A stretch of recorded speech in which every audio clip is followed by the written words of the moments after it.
Avec cette campagne de collecte des parrainages à la présidentielle de février 2019, l'achat des consciences a été remis au goût du jour. Et c'est l'économiste Demba Moussa Dembélé qui a particulièrement indexé des responsables du parti au pouvoir. Selon lui, ces derniers sont en train d'acheter les gens avec de l'argent et des moyens de l'État un peu partout à travers le pays. L'économiste était l'invité de l'émission Objection sur Sud FM. Et face à Bayo Marguey, il a dénoncé le niveau de corruption dans le processus de collecte des signatures pour le parrainage des candidats à la prochaine élection présidentielle. Il a pris le cas de sa localité d'origine, le Fouta, où, dit-il, le griot du président de la République a annoncé avoir collecté en une seule journée 3000 signatures.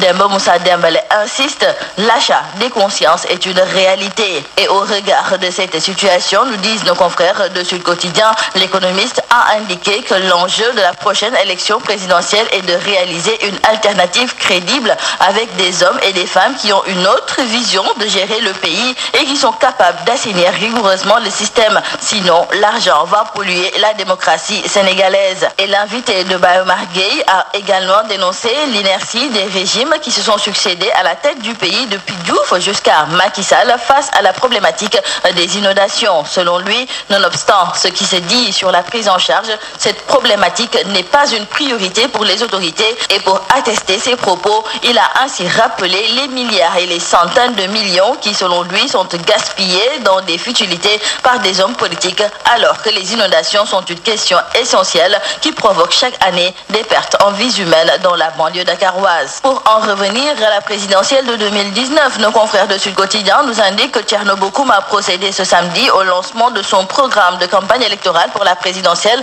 dénommé Plan alternatif pour un changement transformationnel. Ce programme a été présenté aux collecteurs de parrainage du mouvement de l'Alliance générationnelle pour les intérêts de la République. Et pour ce qui est de Thierno Alassane Sall, nos confrères nous indiquent qu'il a officialisé sa candidature ce week-end. La succession de Khalifa Sall à la mairie de Dakar est enclenchée. Et nos confrères du journal La Tribune qui nous en parlent nous indiquent que des réunions sont organisées avec des conseils municipaux dans le but de préparer cette succession. Une situation, selon nos confrères, qui laisse penser que les tenants du pouvoir sont sûrs et certains que Khalifa Sall sera une fois de plus débouté par la juridiction compétente. Et justement dans le journal Sud Quotidien, c'est le professeur Abdoulaye Dieye qui déclare sans embâche que le décret de révocation du maire Khalifa Sall est illégal. L'enseignant à la faculté des sciences juridiques et politiques de l'université Cheikh Anta Diop de Dakar se prononce en long et en large sur ce décret dans le journal Sud Quotidien et il indique que le décret portant révocation du maire de Dakar est illégal pour au moins deux raisons. La première, c'est que la décision de révocation manque de base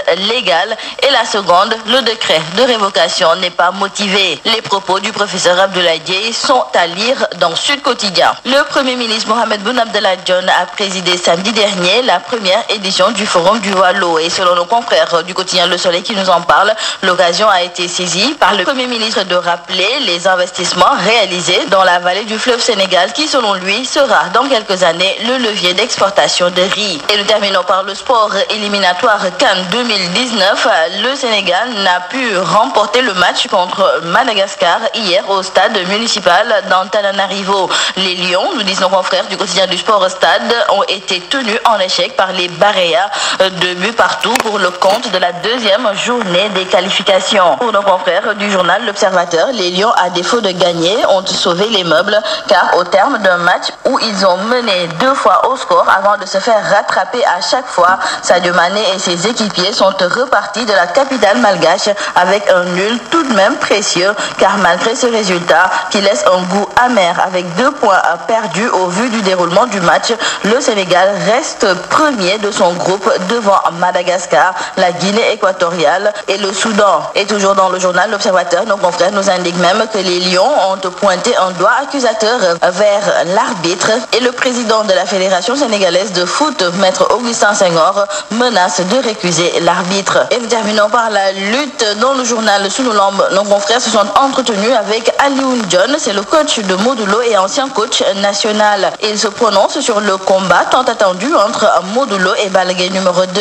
Et dans l'entretien qu'il a accordé à nos confrères, le spécialiste ne fait pas dans la demi-mesure. Il estime que Modulo a les moyens pour l'emporter et prendre sa revanche sur Balla Gaye numéro 2. Donc pour Alioune Dione, Balla Gaye numéro 2 aura de sérieux problèmes. C'est tout à vos journaux et très bonne lecture.